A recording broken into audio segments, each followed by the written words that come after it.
Both legal men are in the ring and set to start things off here. We're ready to go. Guys, there's nothing like a good old-fashioned tag team match.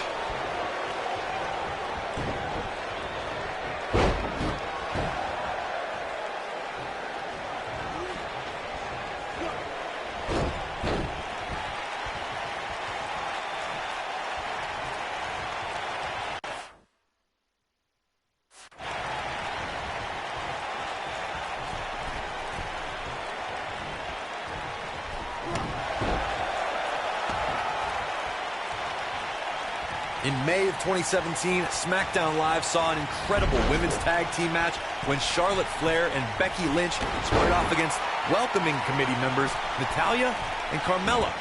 The rivalry between these women got so intense that Naomi was in Flair and Lynch's corner, and Tamina was in Natalya and Carmella's corner.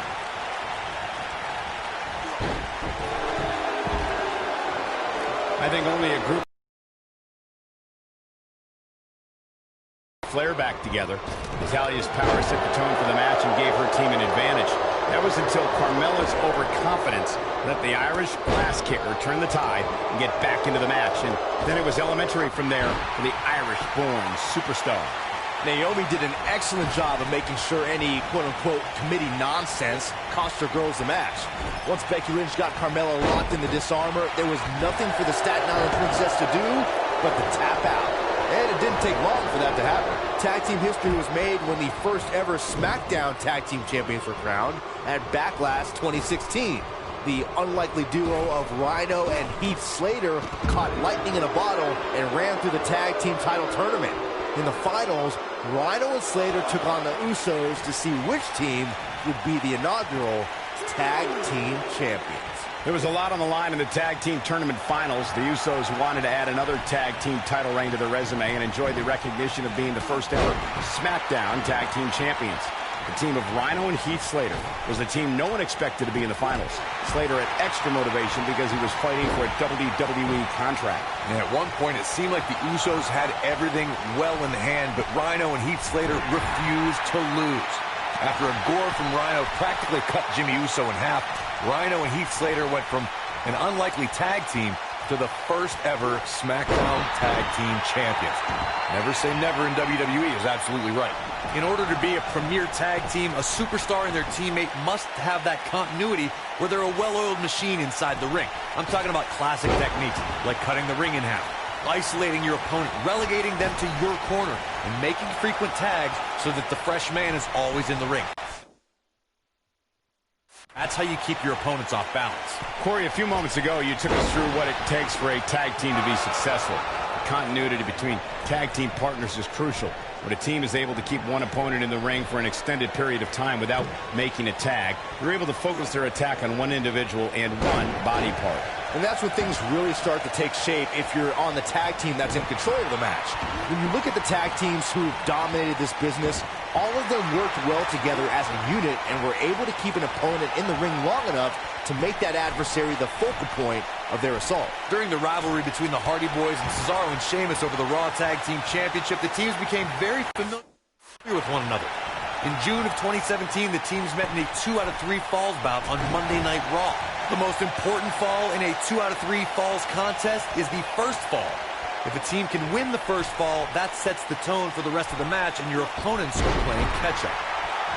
The 2 out of 3 falls match that saw the Hardy Boys go at it with Cesaro and Sheamus was a throwback of sorts. Throughout the 1960s and 70s, championship title defenses and grudge matches were often decided in a 2 out of 3 falls format. Cesaro and Sheamus didn't waste any time and scored the decisive first fall after a brogue kick rocked Jeff Hardy. Cesaro and Sheamus wanted to continue their domination of Team Extreme, but the Hardys had other ideas as Matt tied things up at 1 fall apiece after a twist of fate on the Swiss Cyborg. After a swanton bomb by Jeff Hardy, the match broke down and the third fall was ruled a double countout. When this guy's on, look out. The Rock is under mad assault.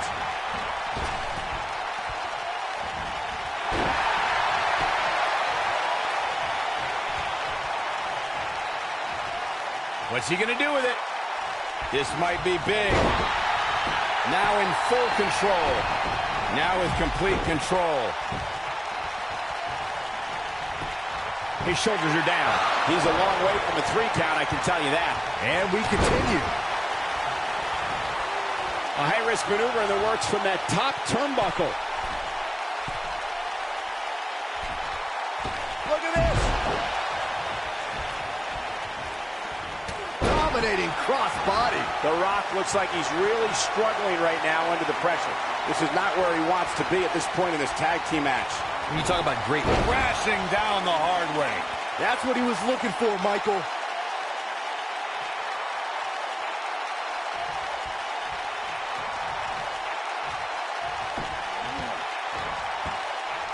This can't be legal. Totally ruthless, but effective. This is going to be big, one way or another. He's in trouble. He's teetering on the edge here. Tag team competition dates back all the way to the early 1900s. Corey, you mentioned some of the classic duos from sports entertainment's incredible history. In today's WWE, the tag team scene has never been more competitive. I don't know who has the edge when it comes to talent, if it's Raw or SmackDown Live. I think it's too close to call, but all the teams truly think and act as one unit. I agree, Michael. Teams such as the Usos, American Alpha, Anderson and Gallows, the New Day, the Hardy Boys, Cesaro and Sheamus. I could be here all day naming championship caliber teams. And when the tag team scene is that competitive, you don't know which team will be wearing the gold. For many years, members of the WWE Universe and the WWE locker room have felt that tag team matches should have 2 referees.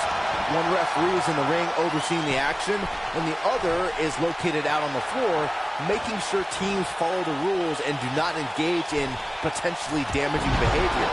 I think it's a good idea, something perhaps Mr. McMahon might want to consider. Byron, earlier you raised a point that people have been talking about for years, and that's a second referee being appointed to tag team matches. I remember WWE Hall of Famer and former WWE President Gorilla Monsoon used to express his strong advocacy for 2 referees being appointed to tag team matches. It's something that's been talked about for decades, Michael, and I don't think it's ever going to happen. We've seen it on occasion, but I think it's best to let the superstars be responsible for themselves. And the appointed official for the match needs to do the job they're paid to do. I don't think it's that much to ask.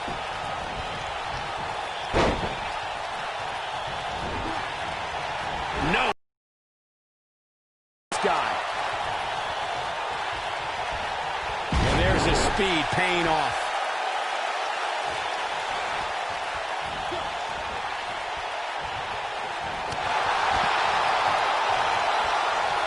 Look at this.